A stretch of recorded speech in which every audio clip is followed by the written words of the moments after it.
Okay, welcome to Into the Channel podcast, primarily about women's football. I am your host, Dino DeCespedes, and as always, I am joined by my co-host, Mr. Grant Engel. What is up, man? I'm feeling pretty good, buddy. I think that was a hell of a weekend of football that we just went through. I'm excited to talk about it with you. That was a whirlwind.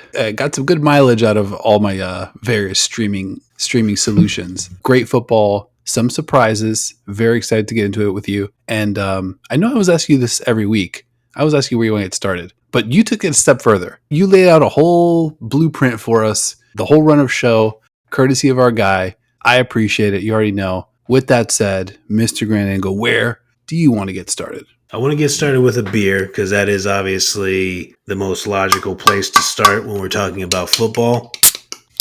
Agreed. Can't have one without the other. I mean, you can, really, but I choose not to. Makes sense to me. Cheers. Cheers to you. So I think anybody who's been with this show for us for a while knows your boy loves chronological order. I like alphabetical order. But the events of this weekend simply demand that we go in the order of interesting stuff that happened. And who decides what is most to least interesting? I'm just going to look around and make sure on the podcast. I'm going to check your background. I don't know. We're the only two dudes with microphones, so we're going to decide what is most to least interesting. So with that said, I want to start with Wolfsburg smashing Eintracht Frankfurt 6-1. You know, both of these teams coming off a loss. We talked about, okay, how would these teams look bouncing back? Kind of fitting that they go against each other. There's definitely jockeying happening at the top of the Frauen Bundesliga table. So this one, massive stakes. And the scoreline was a bit of a surprise. You mentioned 6-1. How about this? Eintracht Frankfurt, the one in the 6-1, led in possession in this one. More touches, more passes attempted, more passes completed, more corners, more tackles, more long balls. What went wrong today for Frankfurt?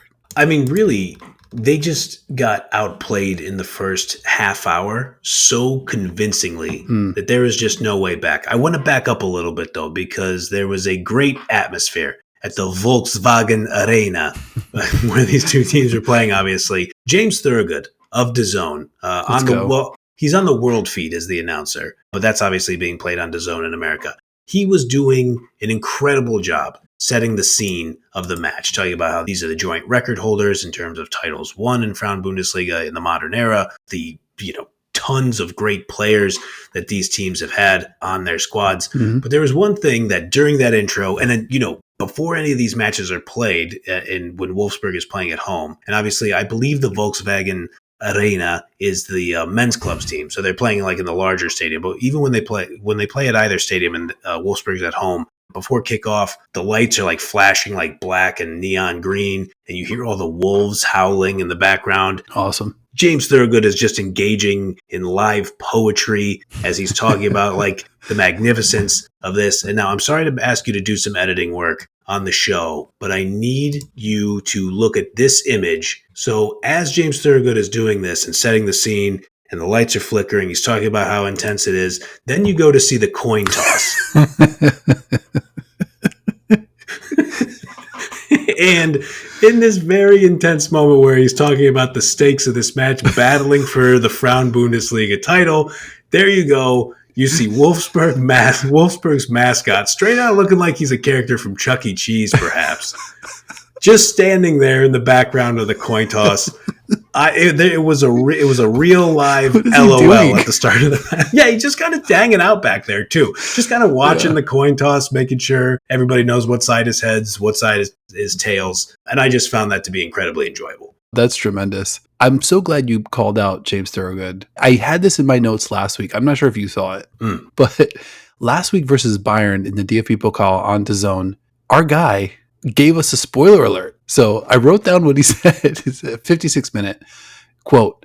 I don't want to spoil the results elsewhere. Something tells me that if you want to find out those scores, you'll be able to. End quote. How about that? We're now normalizing spoiler alerts thanks to our guy, James Thurgood, pushing that forward. A little bit icing on the cake in the 86th minute. Also made reference, very artfully I might add, to the football gods. And just Absolute legendary performance. I'm so glad I had him in my notes last week, and you circled back this week. For sure. James, open invitation to come on the program. Hell yeah. We can make some old man rock and roll, George Thorogood and the Destroyers references to him, see if he has any understanding of what we're talking about. We'll save that for when that happens. Back to the football. Wolfsburg started incredibly fast. They had 2 goals within 8 minutes. Sarah Linder was just passing the ball right around Eintracht Frankfurt's defense. It seemed like they had no idea that this was coming. Wolfsburg was playing incredibly direct. I mean, the first goal comes flying in, and it's an Alex Pop header. And you talk about this team coming off a loss. Pop buries that header and then celebrates like Kevin Garnett or Kobe Bryant winning the championship. Yeah. Super locked in. You could tell the all-time great was like, we're not going out like this again. 100%. And the crowd almost matched Pop's energy, which was crazy. It was just like borderline hysteria early in the arena or the arena. Did we let, my bad. I wasn't locked into the pronunciation. Can you give it to us one more time? I believe it's the Volkswagen Arena. At least that's what James Thurgood was saying. But to kind of get through the rest of this, just really ass kicking that Wolfsburg gave Frankfurt. I mentioned Sarah Linder. She hits a pass around the Frankfurt defense right into Lynette Bierenstein's path. And I think you can see as Linder is turning to decide whether or not she's going to make the pass, you see her manager point the opposite direction to say, play the ball back. And Linder's like, no, I think I got a path here, and just curls it perfectly around. Bierenstein finishes. It's 2-0 within 8 minutes. Frankfurt is completely reeling. And then by the half-hour mark, we have a handball in the box off of a Pop header. Janina Minga finishes the penalty. It's 3-0, 30 minutes into the match, and it was over. Like, they so thoroughly dominated Frankfurt, it did not look like a matchup of the top 3 teams in the table. Yeah, I think Sarah Dorsoon also, I think, goes out early in this one, right around the 12th minute. Gets replaced by, apologies on the pronunciation, I think Jelle Veit, who's a 19-year-old player. And I think it showed, I mean, Dorsoon, sometimes can be had, I think, defensively, especially against speedier attackers. But when she went out, it seemed like it just kind of got worse and worse. Yeah, I mean, you wouldn't think things are going to get much worse at 3-0. How about 5-0 at the half? They concede another penalty in first half stoppage time. That was Latvine who finished that one. Bierenstein gets another goal right before the whistle. I'll give Frankfurt credit in the sense that they played significantly better in the second half. We're able to kind of stop the bleeding. But, at that point, you're down 5-0 to Wolfsburg going into halftime. It's pretty much damage control from that point on anyway. But they just got to kind of throw that one away.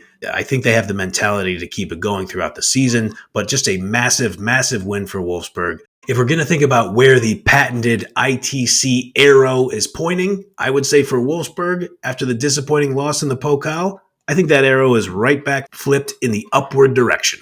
I like it.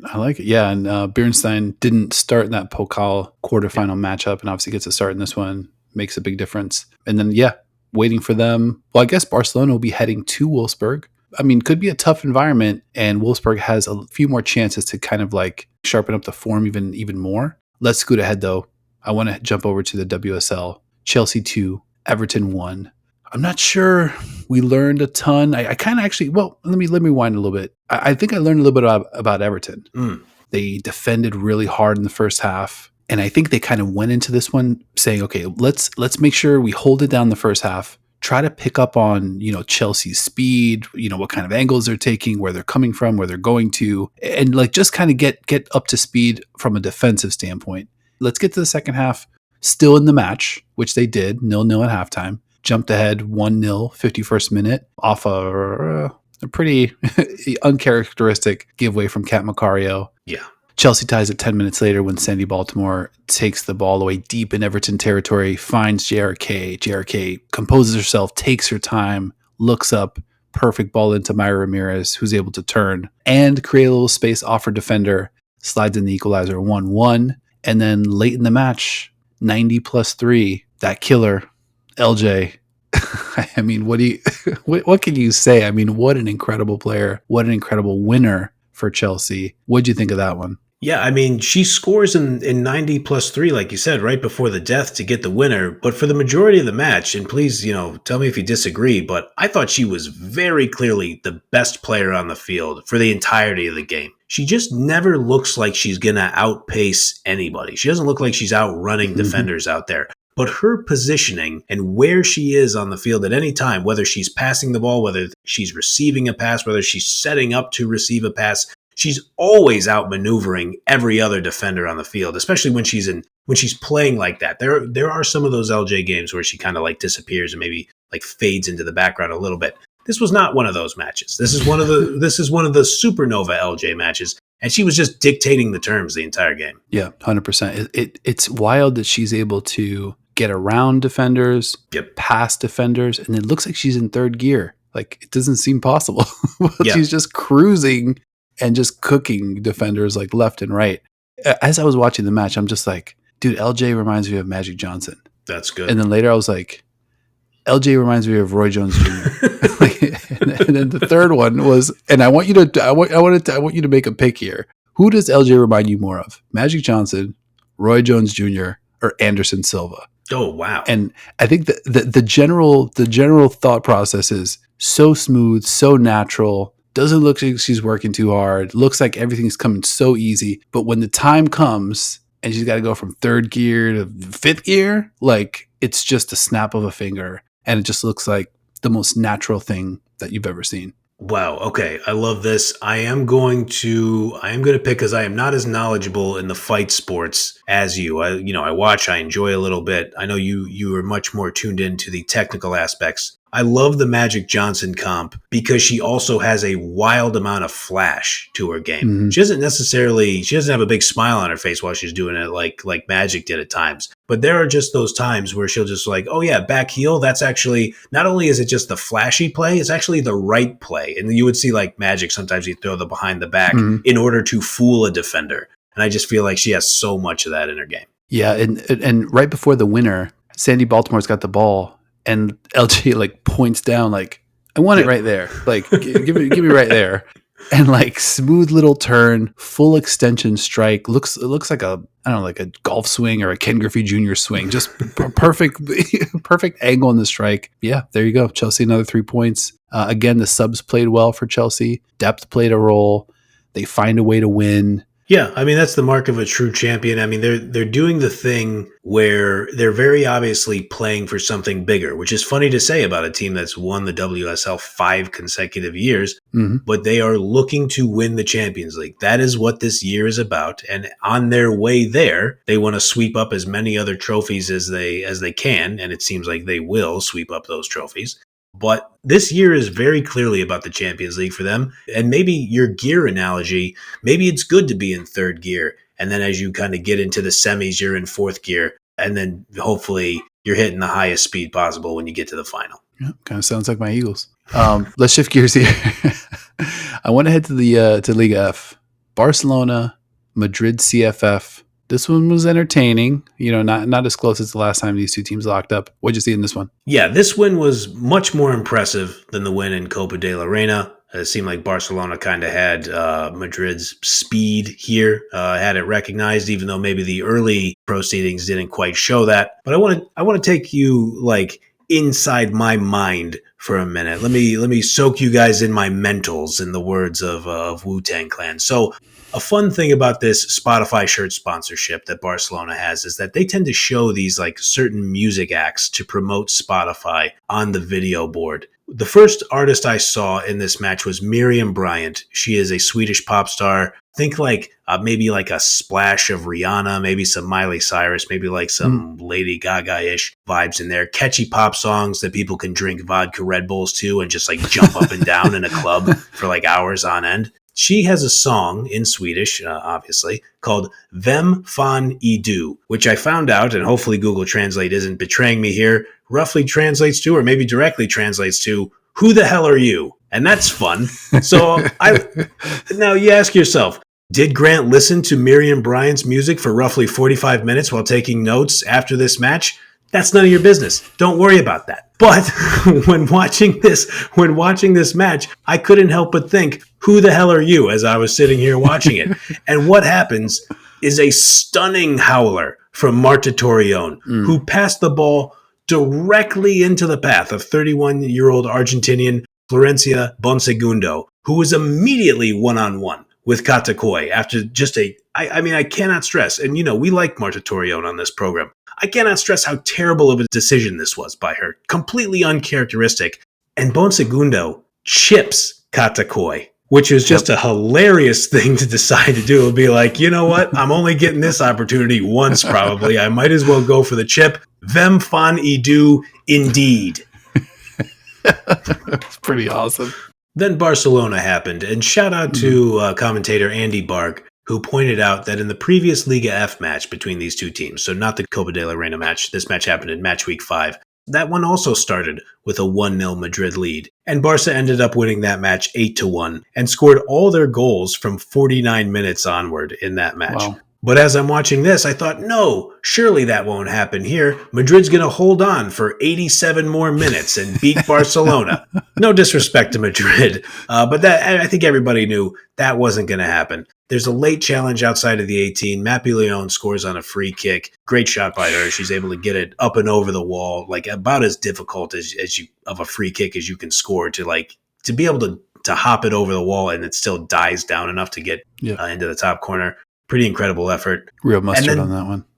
A little mustard for sure. And Barca just had Madrid's defense under duress for pretty much the rest of the match. They forced a mistake. Payor had a tap in at 2-1.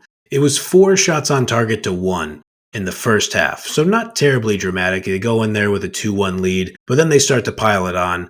Vicky Lopez laser. Rolfo ends up scoring. Obviously, Fridolina Rolfo buoyed by the Miriam Bryant reference, her fellow Swede, on the video board. Who's to say whether that played a role? But I just want to say this, because we talked a little bit about the Copa de la Reina match last week. Barcelona's fine. They're going to win Liga F. They're going to win Copa de la Reina, and they should be the favorites to win the Champions League. Ooh, spicy. I think I liked. Yeah, it's stupid to call it a bounce back, but I think a bounce back to dominant Barcelona is what we saw in this one against Madrid CFF. And the things that I walked away from in this one, Claudia Pina, you have to find a space for her on the field. Yep. She has a level of assertiveness on offense that I think the team is kind of missing. Pina and Vicky Lopez, they're like, I want to go. I want to shoot. I want to fire. I want to run. I want to make something happen fast. Like they're playing at like buzzer beater speed. Right. And I think those two players specifically, Pina, I think a little bit more so. Vicky Lopez, tremendous player. She had a great goal in this one. Yeah. But I think Barcelona needs a little bit more of that and a little bit less, I think, predictability on offense, just kind of knocking it around, waiting for the goal to just kind of open way wide open. Yeah. But yeah, I was excited to see Barcelona kind of get back on track and really get back to some of those old ways. Yeah, no doubt. And, it's just one of those things. It's a parlor trick, essentially, that Barcelona is able to play on you. They win this match 5-1. Alexia Putellas, Carolina Graham-Hansen don't appear. They don't play.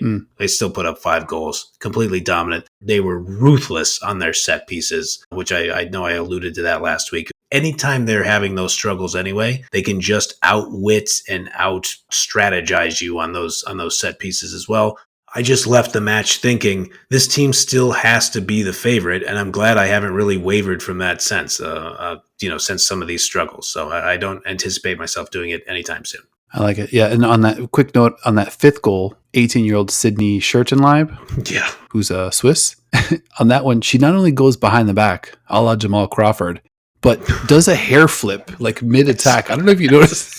I saw that. Yeah, I've never seen that before. Skirt. She's like, and then just blast one in far corner to get the 5th. And I'm just like, who the fuck is that? Yeah. Where did this player come from? It's just looking great. Like just another new sports car that's going to be out here doing wild shit. So shout out to Sydney. Congrats. Big win for Barcelona. Let's keep it in Liga F. I want to talk a little Real Madrid versus Levante Barcelona, who I was able to confirm formerly Levante Las Planas. So from now on the show, they'll be referred to as Levante Barcelona, formerly known as Levante Las Planas. A little wordy, but we'll get through it. Sure. So in this one, Barcelona jumps out ahead when Misa Rodriguez gets called for a foul and a yellow card on a really wicked collision right in front of goal. You don't usually see this, but I mean, Misa went a little too hard in the paint there. Levante Barcelona buries the PK. Real Madrid fought back though, even though early, I'd say Levante Barcelona was definitely the aggressor, playing more physical, trying to kind of bully the game, which I thought was like pretty impressive on their part. Yep. And then Real Madrid took those punches, comes right back and it's like, no, we're going to impose our will here. And very impressively notched 2 goals right before halftime.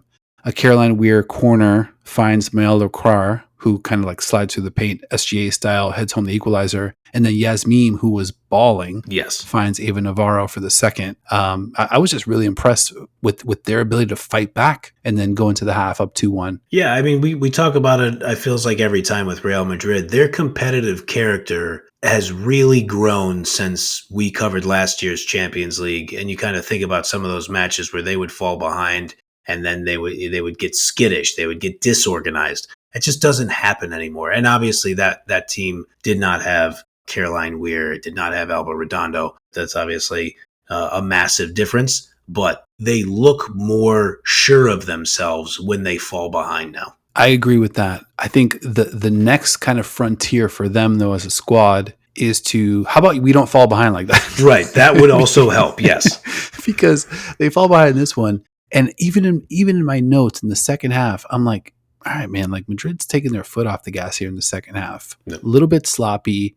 Bruin misses a sitter. She also tries like an overhead kind of scissors type kick. Engeldahl comes in the match and immediately shoots from 30 yards away, which I think was our first touch of the match. I'm just like, okay, we're maybe getting away from the stuff that was working here. Right. And then a few minutes later, Madrid gives up an equalizer the other way, and that they were dying to give away. So now it's 2-2, heading into stoppage time, where pretty much bedlam ensues. So I think it's like the 90 plus 3-ish minute. Atenea smashes in a half decent look, true WWE fashion. The ref storms in, super late whistle, soft foul on Alba Redondo, who did make contact. Like a couple boots kind of touched each other. Like it kind of looked like a scene from House Party with Kid and Play. And then while DAZN is running the replay, okay, it comes off of replay to live action, and then Carmona's just flying up the left hand side, blasting across.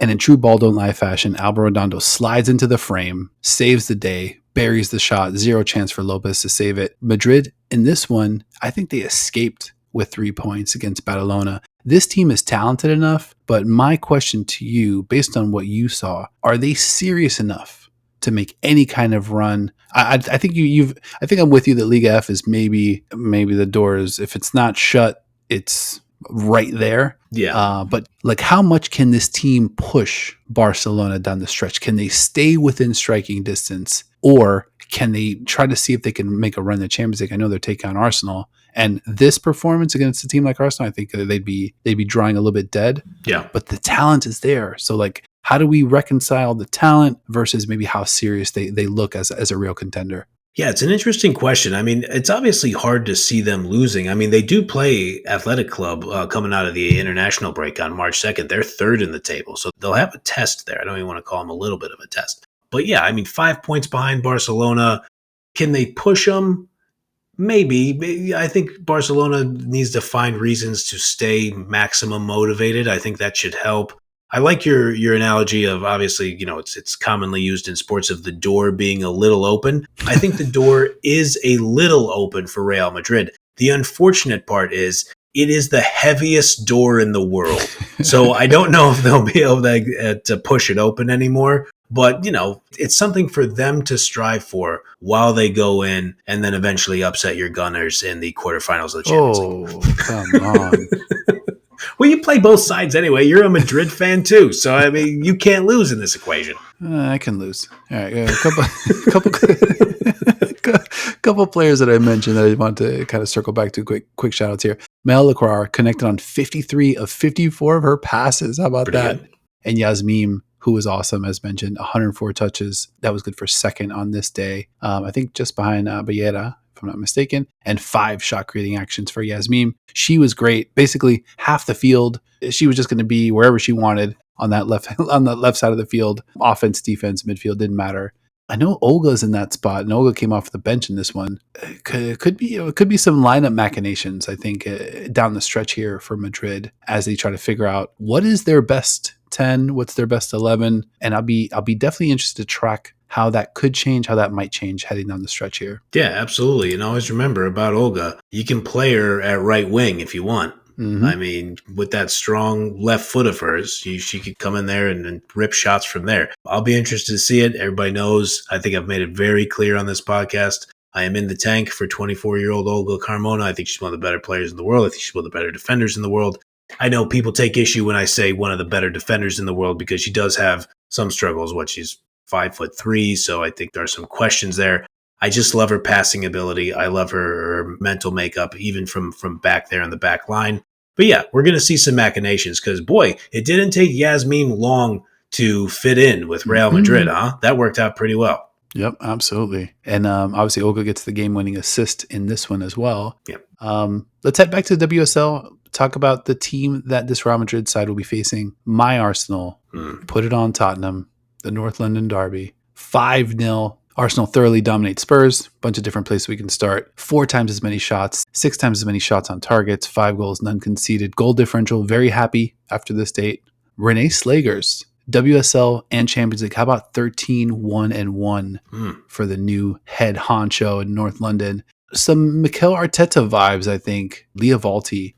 Oof. Awesome match. Yes. I think impossible not to notice. Caitlin Ford, I think as good as she's looked in the last few months. The Alessia Russo, Stina Blackstenius mishmash. I think we solved that. figured that one out. Kyra Cooney-Cross looked great as well. Arsenal beginning to turn her accuracy into goals. Frida Monum, put her at the 10, give her some more options. Pretty much everything that Slagers did worked on this day. What did you see in this one? I mean, Leah Valti was jumping off the screen as one. I mean, it's hard to say because you're right about Caitlin Ford. Like, it's hard to tell which one of them was the best player on the field at any given point. They were just running in what looked like miles of space at times. They had Tottenham on their heels the entire match. The offense looked completely dominant. We've said a lot of names, and Mariano Caldente is just unreal, awesome. Yeah. It just has worked out so well for your Gooners that, I mean, there are times where your attack looks completely unstoppable, and now we get to see kind of how the defense is going to balance that out as they go and play Real Madrid, and maybe take a look at a Champions League semifinal. Yeah, I think things are definitely trending that way. Jenna Neiswanger, she gets into the match. I think when she comes in, McCabe gets pushed up the field. McCabe was also grabbing everybody had a big game in this one. It was incredible. Mariona, she obviously gets the goal with the. I think we can give her the assist as well. She gets the goal. She gets her shot blocked. Comes right back to her. Nice. She goes left, and then she's like, "All right, let me try to go right here." Right. Like a perfect 1-2 combination to kind of bury that one. Put them up 2-0. Emily Fox. Screamer. Golazo. Yep. Let's fucking go. That was crazy. I mean, we could talk about Moppy versus Fox versus LJ for goal of the weekend, and I think we could be here for another hour and a half to kind of deliberating that one. I think that's right on. I mean, I would say we have not yet discussed her. I would say Bunny Shaw would like a word with that. Not bad. But no, you're good. I mean, we had a lot to choose from, like we said at the top of the show. A lot of good football. I mean, we could have spread it out between Saturday and Sunday. It felt like all the matches were played on Sunday. That's okay. That's just me complaining about the scheduling. It's fine. Really difficult Sunday for me. I had to watch a lot of football all day, which is obviously, working in the coal mines, doing what I can do, make sure we can produce this show. But I got through it. We appreciate all your hard work and your sacrifice. Got some Chloe Kelly minutes as well. I think what makes this Arsenal side so dangerous, they've got runners, and then they've got people that could get the ball up the field, whether it's Caldente deep, Leah Valti was dealing, Cooney-Cross, Leah Williamson. They just have players that can move the ball great distances and find players that are on the run. And if the finishing is going to be there, I mean, this team all of a sudden gets a lot more dangerous. And the last quick note here, Alessia Russo is kind of like my favorite type of player, which is basically you cannot go 5 minutes, 6 minutes without noticing that player doing something dangerous or interesting or aggressive or forward or attacking. Like, she's a really good striker and a really good goal scorer, but her work rate is just, she just beats you down with the work rate. Like, she's just going to just take every half chance, quarter chance, 1/10, 1/20th of a chance, and tries to try to squeeze the absolute most out of it. And I just love players like that. Yeah, phenomenal player. Does it for the Lionesses, for her country as well. Yeah, I think you're totally right. I mean, Arsenal with a great number 9. What a concept. Speaking of great number 9s, let's head over to Manchester, where your squad put it on Liverpool. What'd you see in this one? I like to see that. Speaking of great concepts, Manchester City beating Liverpool. It's something I like to see. I'd like to see more often. Coming into this match, I mean, I've been down on City a little bit. I kind of bounce back and forth. They're obviously my squad, but they had lost 4 of their last 5 league matches. And even though they are 2 behind your Arsenal for 3rd place on points in the table, they've already drawn and lost to your Gunners. So catching up to them is going to be a really tall order, especially considering the form that your squad is in right now. So, I mean, I'm starting, the concerns of qualifying for next year's Champions League are already kind of starting to crawl into my mind. But let's not focus on that right now, because this was an overwhelmingly positive match. We have to talk about Bunny Shaw, who played in her first league match since February 2nd, the day she was the victim of racist abuse after the 4-3 home loss to Arsenal. Shaw just put herself in good attacking position at the half-hour mark. She was helped, I think, a little bit by Liverpool midfielder Lucy Perry kind of playing her onside, but Shaw knew where to be, and she delivered an incredibly slick low shot, tucked it just inside the post. After scoring, she runs to go celebrate, and she raises her fist in the air. And it is awesome to see how many of our pals on social media immediately stand in solidarity with Bunny Shaw, because it is up to all of us to find any way we possibly can to stamp racism out of football. So more power to Bunny Shaw. Like I said, we stand in solidarity with her. It was a great moment. Tremendous moment. And I mean, tremendous footballer. This is like an important, I think, point in time too, because the women's game is obviously growing along many dimensions. And it's just, nascent enough that we have to sort of like make sure that the foundational pieces are kind of like on the up and up. But I really love that players are speaking out, people in the community are speaking out, thought leaders like, friend of the show, Leanne Sanderson, dedicating a lot of airtime and kind of like insight into, these issues, whether it's the Bunny Shaw situation or the Mapi Daniela Caracas situation. I think I'm really glad that these conversations are happening 1000%. On the pitch, Bunny Shaw, I mean, her ability, Myra did this a little bit for Chelsea, but her ability to find a little space where there really isn't any space and then just make the finish so easy just through clean, efficient positioning. She's just a genius, like an absolute genius. No doubt. Probably, I mean, it's hard to figure out who's better, than Bunny at that. Just do it so consistently. Yeah, and she did it again on the second goal. It's a good pass. It's a pretty good pass by Mary Fowler. Honestly, could have been a better pass, but Shaw demonstrated that calmness and just a mystifying level of control to bring the ball down, get it right in that spot. And like you said, like, okay, I have this tiny amount of space, but I've created a little extra, and now I'm ripping the shot. Goalkeeper has absolutely no chance of stopping it. It's Bunny's 11th goal of the season, right before halftime. And you could pretty much tell it was curtains for Liverpool right there. And because Fowler provided the assist on both of those goals, fun little stat that I thought the broadcast did a good job of amplifying, Fowler is the first player in the history of the WSL to record 2 or more goal involvements in 4 consecutive league matches. Pretty incredible accomplishment for a young player. And I think it just spoke to a run of form that Fowler has been in that you and I have talked about over the past couple months is that, it's hard for her to be like a supernova consistently, but now she is putting together these performances where it's not always just scoring on a wonder strike. Now she's using that passing ability and that vision that she has that's just absolutely incredible to just get in the game and be involved. Yeah, I mean, she's definitely definitely growing up, definitely maturing in her game, just finding different ways to hurt the opposition. Yep. Just turned 22 years old. Definitely the sky's the limit. I think this is sort of like the Mary Fowler leap that we had been waiting for. Yeah. And then last quick note on Bunny Shaw. How about 11 goals? She's 3 ahead of the next highest on the ranking in terms of WSL, which is Alessia Russo for my Gunners. Yep. But 11 goals in 9 starts, 12 matches total. Just an unfathomable streak that Bunny's on. I mean, she's totally inevitable. She gets the ball where she wants it. It's just over. Yeah, man. And now you have players like Viv Miedema, Mary Fowler, and Alba Fugino in cases who are able to get her the ball.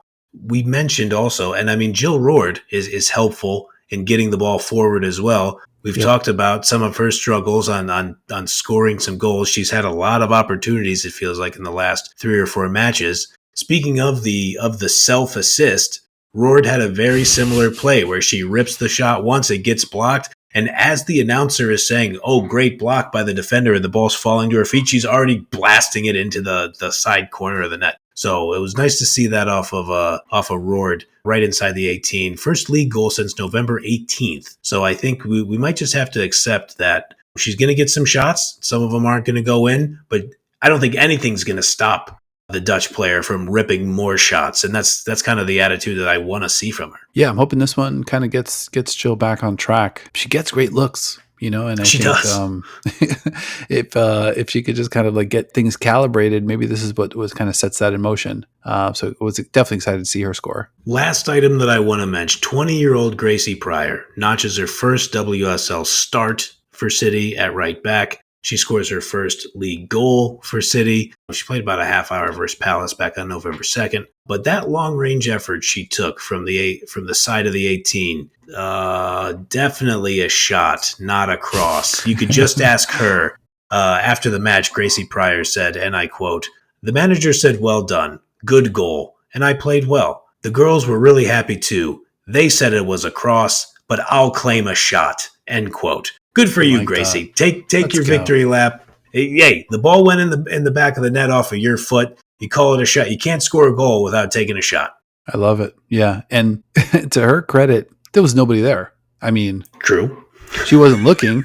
Yeah. It's like her head was in the grass, but there was nobody there. I think you can conceivably get away with that being a shot. In the annals of history, it's a shot. Great goal for Pryor. Was excited to see that happen. One other, what do you think, Caroline? Because she had a couple of runs. One in particular, we're just seeing Caroline in the sky blue in the open field, just straight galloping. That's got to be exciting. That had to have been exciting for you. This is not exactly a controversial take. It's gonna work. She's gonna be good in the WSL. She's gonna be very good, dude. Like totally. there gonna be matches out there where you have Bunny Shaw, Caroline, and Viv Miedema on the field at the same time. And I don't know if you can find the place to put Jess Park on the pitch at the exact same time all that is happening. I'll take my chances with those 4 and their creativity and what they're able to do. So, yeah, I mean, we've talked about her ever since her, her MVP run in the NWSL. We were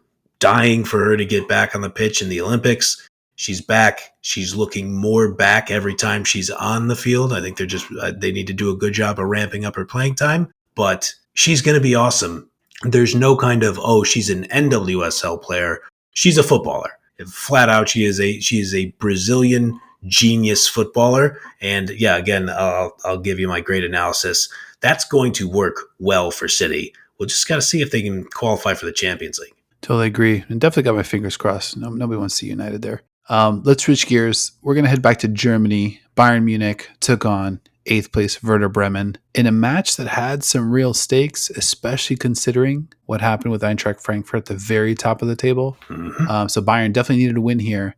Didn't totally blow the doors off of Werder Bremen. This one ends 1-0. Pernille Harder gets on the board in the 16th minute off a great Caroline Simon assist. Yeah. What'd you see in that one? Simone hit a couple passes. You could tell. I don't know if the scouting report was, hey, we're just going to curl in crosses from kind of like that diagonal angle, if you will. They tried. Yep. You could tell Bayern was going for that from both sides of the pitch. But yeah, that Simone pass right on the meat of Harder's forehead. No way she could miss from there. And yeah, sometimes you just we talked about it with Chelsea. The Chelsea match was obviously more exciting with the late winner. Sometimes you just got to win a snoozer from time to time. And that's pretty much just what Bayern Munich did. Yeah, Caroline Simon's third assist of the season. Got it done. Glóris Vigastottir completes 91.4% of her 140 passes attempted in this one. What a there beast. We go. And then the aforementioned Caroline Simon, 6 shot creating actions in this one, gets the only assist on the day. Bayern really kind of controlled this one, but this has sort of been, their bugaboo a little bit. Like when it comes down to it, putting the ball in the back of the net, whether it's Lea Schuler or, Clara Boole or Pernille Harder, like she's got, she'll run a little hot and cold. You do wish heading into the quarterfinals of the Champions League, and I always kind of bring things back to Champions League, that Bayern could find their way into the back of the net a little bit more often with a little bit more proficiency. Yeah. Just because I think that they're going to start to run into some stiff competition, and they're so good everywhere else. Like defensively, they're sound. In the midfield, they're sound. In possession, their passing's on point. You just kind of want to see that finishing at a level that could make them a real threat to a team like we're going to talk about here in a minute, like Lyon that they're going to face here in the quarterfinals. Yeah, I mean, in their 2 previous matches, so in the Pokal, they beat Eintracht Frankfurt 4-1, and then in the league, they beat Hoffenheim 3-1. So how many of those where they're putting up crooked numbers? How many of those matches can they put up? Probably a few, I would say. I mean, they definitely have players who can do it. They come back from international break. They play FC Köln at Köln on March 9th. But I got bad news for you. You got to play Lyon in the Champions League. Mm. And I just don't see any path where that's going to work out well for them. Yeah. Talked about the Georgia Stanway injury as well, being a real hindrance to that matchup. Let's talk a little bit about Lyon. They took on Guingamp in our one Saturday affair versus our 7 Sunday matches that we had to try to keep up with. What'd you see from Lyon in this big win? Domination from Jump Street. Mm-hmm. Vanessa Gilles scores on a header off a corner kick 10 minutes into the match. I've gone back to this a couple times. I was actually chatting with some of the other beat writers at the Seattle Reign training camp. If I'm Vanessa Gilles, I don't want to go back to Angel City. Like I get Los Angeles is nice, but I would rather play for Lyon and try to win the Champions League and continue to win the Premier League over there in France. I know people, it is a weaker league. I'm not going to lie about that, but I just wouldn't want to go back to Angel City. And no disrespect to that club or the players on that club, but Gilles is absolutely thriving. 100%. Totally flourishing. And that finish, too, kind of shades of the Wendy Renard, finishing school. I'm not sure if they shared some notes after some of these practices. But Gilles is really kind of becoming like a foundational piece of this generation of Lyon. It's like, Angel, like it is tough to be like, all right, I'll go back to Angel City and just kind of slot into one of the middling, kind of like mid-table type teams in Angel City, I think. Yeah. Their prospects aren't necessarily at that championship level. So it makes total sense to me why Vanessa Gilles would continue to want to be like a centerpiece, a foundational piece of that Lyon defense. No doubt. I just don't see any reason why she wouldn't want to. And then now she could have the opportunity, her and Tarsiane back there as a center back duo. It's got to be appealing to her, I would think. So, I mean, we'll obviously talk more transaction talk another day to this match against Guingamp. We got like a different flavor of Basha ball. Instead of like a beautiful instead of the beautiful aerial cross, Basha hits a perfect long pass on the ground right into Melchi Dumornay's path, like right around the half hour mark. Haitian superstar tucks it away with ease, shakes the hell out of the defender before she even hits the shot. And then, my friend, it was Kariratu Diani time. And so it's the first goal of Diani's 28-minute hat trick where Tabitha Chawinga plays the ball to herself forward, but boots it like 30 yards and then just flies past every defender before playing the ball into the middle of the field. And Diani finishes it with ease.